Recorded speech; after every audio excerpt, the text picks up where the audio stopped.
My name is Olivia. I'm 40 years old. I've been married to my husband, Michael, who is the same age as me and was my colleague at work for 10 years now. I'm currently in a different branch from my husband, but we used to be in the same department.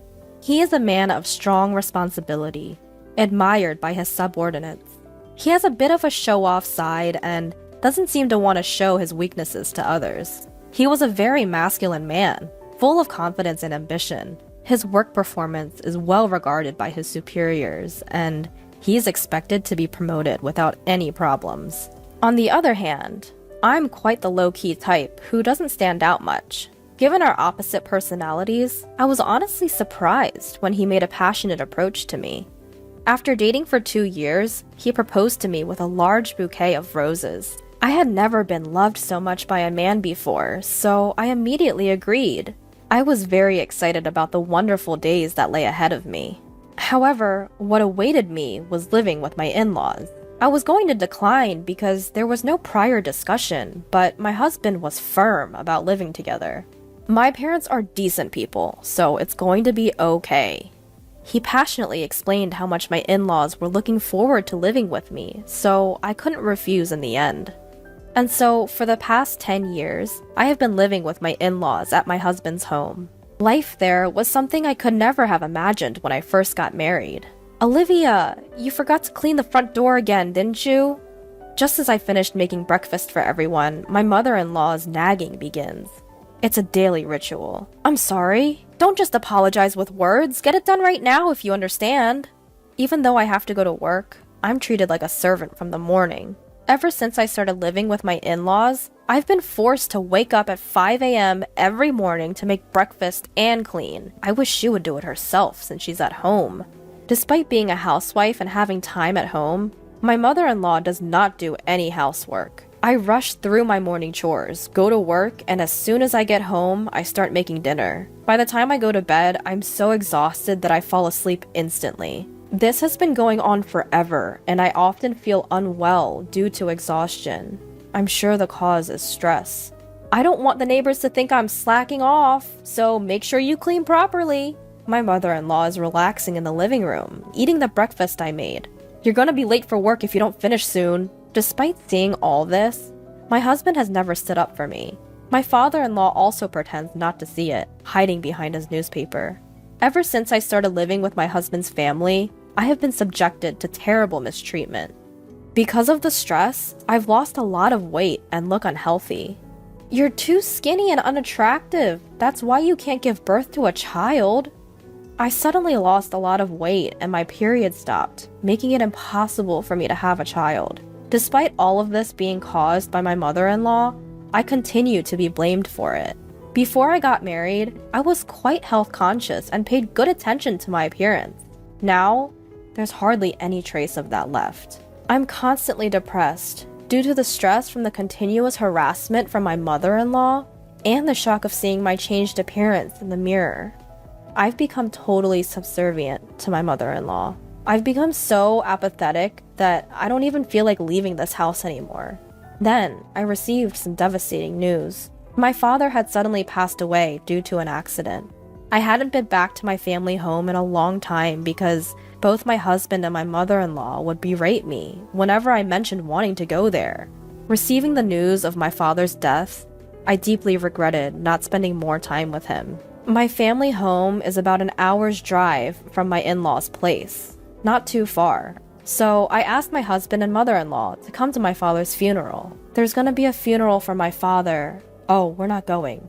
Just let your family handle it. They cut me off before I could finish and said those words. I never thought they could be so heartless. With shoulders trembling with anger and grief, all I could reply was, "Understood." Many people gathered at my father's funeral. My father was self-employed and had a lot of connections. Everyone at the funeral was shedding tears, which showed how much he was loved. "Olivia, it's been a while.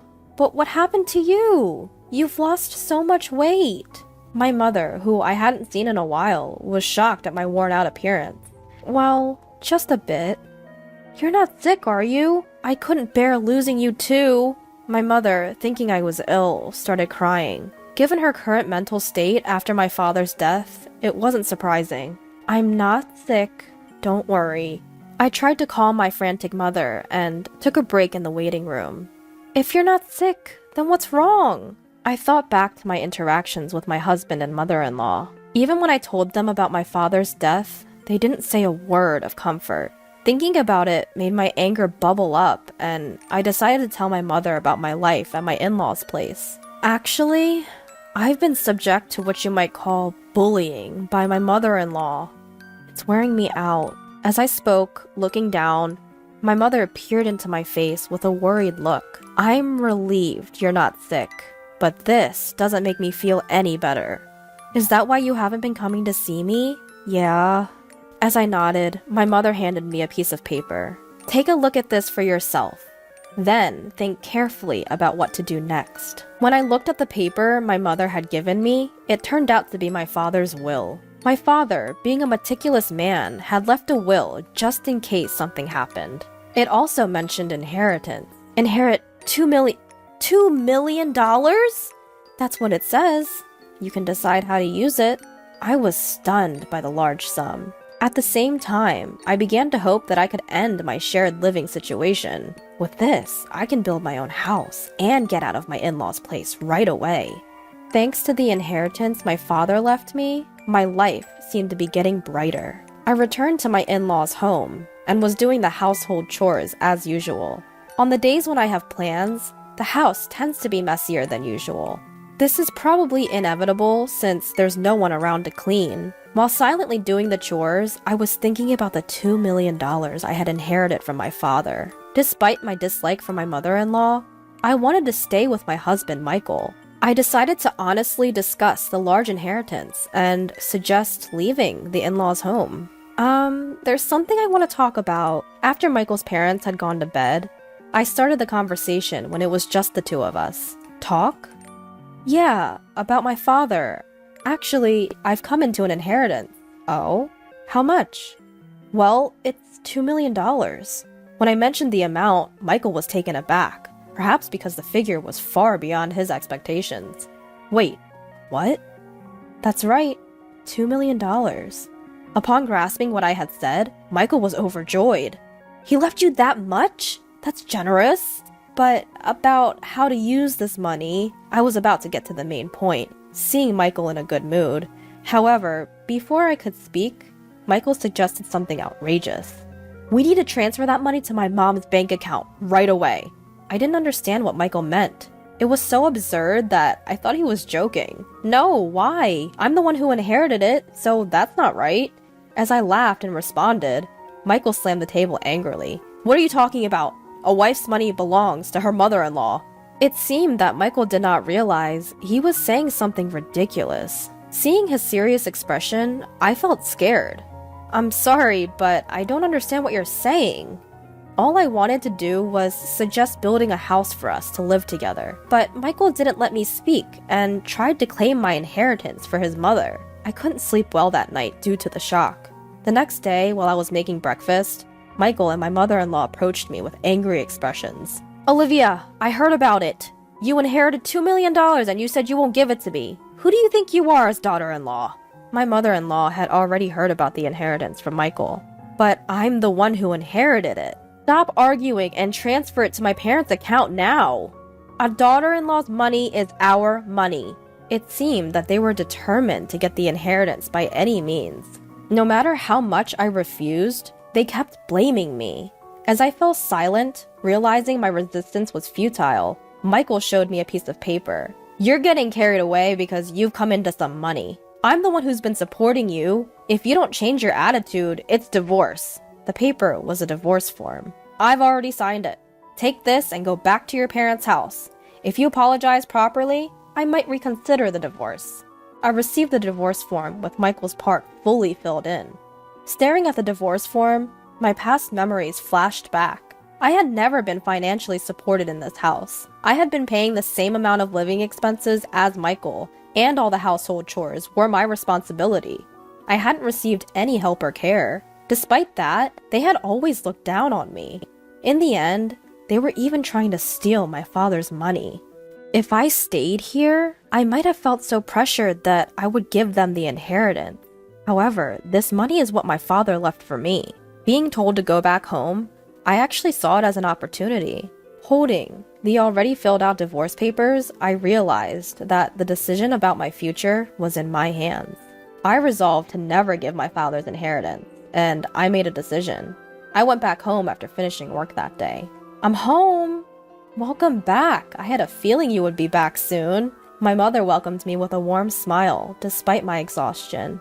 My mother's home-cooked meals were laid out on the table. I couldn't remember the last time I ate a meal prepared by someone else. As I took a bite of the warm food, tears welled up in my eyes because of its deliciousness. Did you tell your husband about the inheritance? Yes, and it caused a fuss. I told my mother everything that my husband and my mother-in-law had said to me. At the shocking content, my mother was speechless. The inheritance is yours, and you decide your future. My mother comforted me gently as I cried. After being taken care of at my parents' home for a week, I decided to return to my in-laws' house. Well, I'm off. Take care. I wasn't afraid to go back to that house anymore. I headed back to my in-laws' house with a refreshed feeling. Finally back, huh? Have you reflected on your behavior? As soon as I returned to my in-laws' house, my husband and mother-in-law were waiting for me, arms crossed. Yes, I apologize. Please, let me live in this house again. I offered a superficial apology. Upon hearing this, my mother-in-law grinned. Well then, hand over the inheritance quickly. Actually, the inheritance process is taking a while. I haven't received it yet. It's a complex process, so it might take another 6 months or so. Does it take that long? Well, fine. Both my mother-in-law and husband seemed satisfied, thinking I would hand over the inheritance obediently. However, they kept nagging about me going back to my parents' house for a week. Because you're not doing your duties as a wife, the house is a mess. Clean it up quickly. The in-laws' house was incredibly messy and unhygienic after just a week. It was almost impressive how they could make such a mess in a short time. Understood.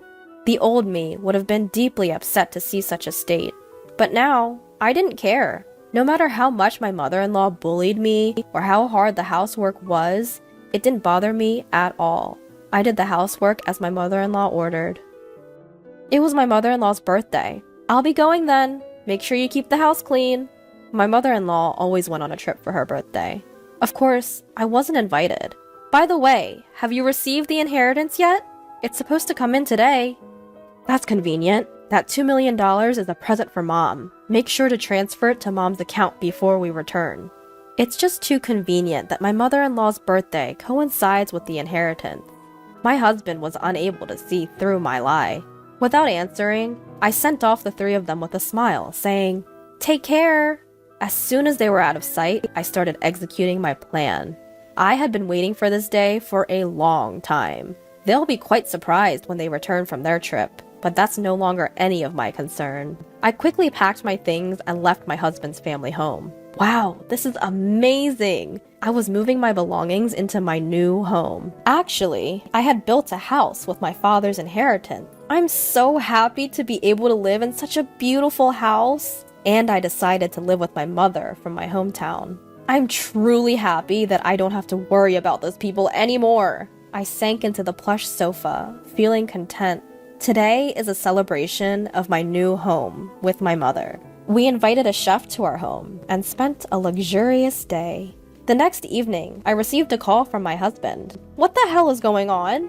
He probably didn't understand the situation, as all my belongings were gone when he returned home. I won't be coming back there. Goodbye. I tried to hang up without wanting to talk to my husband, but my mother-in-law was yelling on the other side of the phone.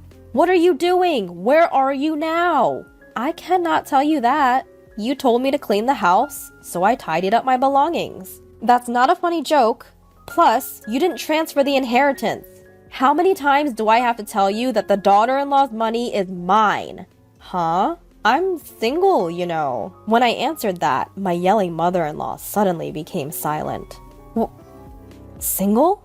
Well, I'm a divorcee. I was handed a divorce paper, so I submitted it. I'm a stranger to you now. Goodbye. I hung up the phone after saying that. I couldn't stop laughing, imagining my mother-in-law's stunned face on the other side of the phone. I feel very relieved to be unrelated to that family now. After that, I received numerous calls from my ex-husband. When I had some free time, I purposely picked up the phone and ignored the abuses from my ex-husband and ex-mother-in-law.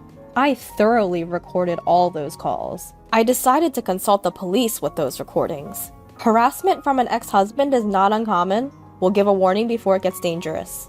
Thankfully, the police responded immediately and went to warn my ex-husband's family. For my ex-family-in-law who care about their public image, just having the police come would be enough damage. In addition, a subordinate of my ex-husband who lived in the neighborhood saw the police coming. My ex-husband was a prominent figure in the company, so the rumors spread quickly. Moreover, the colleagues and subordinates who didn't like my ex-husband started to spread bad rumors about him. Eventually, the rumor reached the department I belonged to. Did you hear that the police came? I'm divorced now, so I don't really know. What? You're divorced? Yeah, I was fed up with the abusive language from my mother-in-law and my husband. I spoke in a loud voice so that others could hear. The rumor-loving employees spread the rumor even more. It didn't take long for the rumor to reach my ex-husband's boss. You've been getting a lot of bad rumors. Huh? What are you talking about? I hate men who can't cherish their wives. Moreover, with such bad rumors circulating, it'll harm our reputation, so I've decided to transfer you. The transfer order given to my ex-husband was harsh. Wait, this place is... It was a branch office in the worst performing region. There's absolutely no entertainment around. It's a place you could call a landlocked island. You know what this means, right? Everything my ex-husband had built up to this point had collapsed, and there was no prospect of promotion in the future. Unable to refuse the transfer order, my ex-husband had to move to this rural area. As for my ex-mother-in-law, she was probably shocked that her son's reputation had dropped, and that she could no longer live with him. She ended up becoming a recluse, which led her to developing depression. There were also suspicions of dementia, as she often caused disturbances at home. My ex-father-in-law is desperately taking care of the drastically changed ex-mother-in-law. Even if there's no blood relation, a daughter-in-law is still an important family member. What happened to my former in-laws was simply karma for the harassment they continued to inflict upon me. Now, I'm living happily with my mother. We've even started gardening in our spacious yard. If I were still in that house, I would have never encountered this wonderful hobby. Having found a hobby has made me feel alive.